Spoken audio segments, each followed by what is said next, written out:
یہ جان اللہ کی امانت ہے، یہ دین اللہ کی امانت ہے۔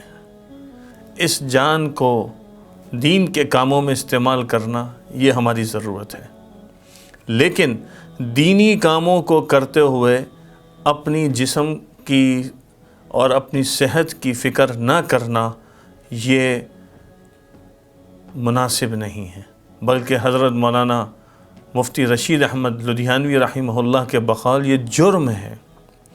حضرت فرماتے ہیں کہ یہ جسم اللہ نے ہمیں جو دیا ہے یہ ایک مشین ہے، سرکاری مشین ہے جو ہمارے پاس امانت ہے، اور اس کو تیل دیے بغیر چلاتے رہنا یہ اس کے ساتھ گویا کہ خیانت ہے، امانت میں خیانت ہے۔ اس کو راحت بھی چاہیے، اس کو آرام بھی چاہیے، اس کو سکون بھی چاہیے، اس کو یعنی خوراک بھی چاہیے۔ حضرت فرماتے ہیں کہ اگر کسی کو سرکار نے گاڑی دی ہو اور وہ گاڑی کا خیال نہ رکھے اور سرکار کے کام میں ہی استعمال کرتا رہے تو کبھی اس کی تعریف نہیں کی جائے گی، اس کو تنبیہ کی جائے گی کہ تمہیں یہ گاڑی دی تھی، تم نے اس کو صحیح مقصد میں استعمال کیوں نہیں کیا۔ تو ہمارے لیے یہ ضرورت ہے کہ اللہ نے یہ بدن دیا ہے، دین ہماری ضرورت ہے، اس کو دین کے لیے استعمال کرنا ہے، لیکن اپنی صحت کا خیال رکھنا ہے، دین کے کاموں کے لیے اپنے آپ کو لگانا ہے، تو اپنا نظام الاوقات بنانا ہے، کھانے پینے کا بھی ایک انتظام ہو، سونے کا ایک انتظام ہو، اور پھر درمیان میں کچھ وقفہ ہو جو راحت کا ہو۔ ایسا نہیں کہ بس کام میں لگے تو کوئی وقفہ ہی نہیں ہے۔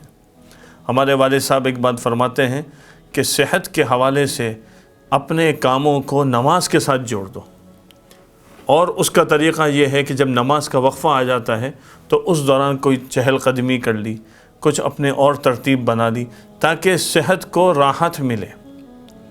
اور ہر وقت آدمی اپنے آپ کو مشغول اتنا نہ رکھے کاموں کے اندر کہ اس کی وجہ سے صحت متاثر ہو جائے۔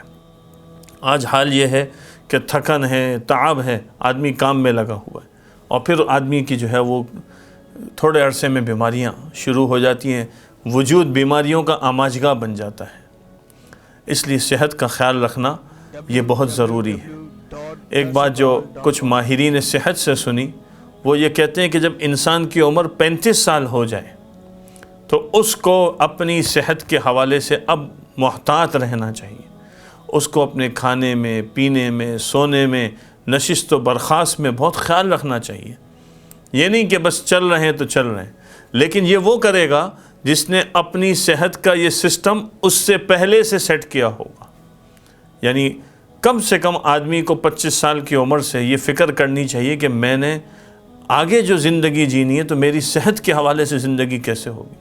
حدیث شریف میں آتا ہے وَإِنَّ لِنَفْسِكَ عَلَيْكَ حَقًّا، کہ تم پر تمہاری جان کا بھی حق ہے۔ تو ہم نے اپنی جان کا کیا خیال رکھا، اپنی صحت کا کیا خیال رکھا۔ اچھا، پھر انسان کی آنکھیں ہیں، انسان کے کان ہیں، انسان کے ہاتھ ہیں، انسان کا پورا اندر کا وجود ہے، جو ساری اللہ کی نعمت ہے۔ ہر ایک کی ایک خوراک ہے، ایک اس کو چلنے کے لیے تیل کی ضرورت ہے، اس کے ٹھیک رہنے کے لیے اس کی ایک مثبت سرگرمی ہے، ایکٹیویٹی ہے، اور ساتھ میں شام کے وقت میں مثلاً چہل قدمی ہے، یا صبح کے وقت میں چہل قدمی ہے، کھانے پینے کے اندر احتیاط ہے۔ یہ بہت سارے ایک تفصیلی موضوع ہیں جس سے مقصد کیا ہے کہ صحت اچھی رہے۔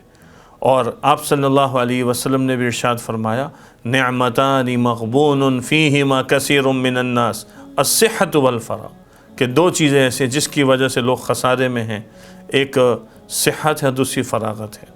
تو اس صحت کا خیال رکھنا دینداروں کے لیے بہت ضروری ہے، دنیا داروں کے لیے بھی بہت ضروری ہے، اور یہ مشین صحیح ہوگی تو سارے کام صحیح طرح چل سکیں گے۔ اللہ تعالی ہم سب کو اپنی صحت کو صحیح رکھنے کی توفیق عطا فرمائے۔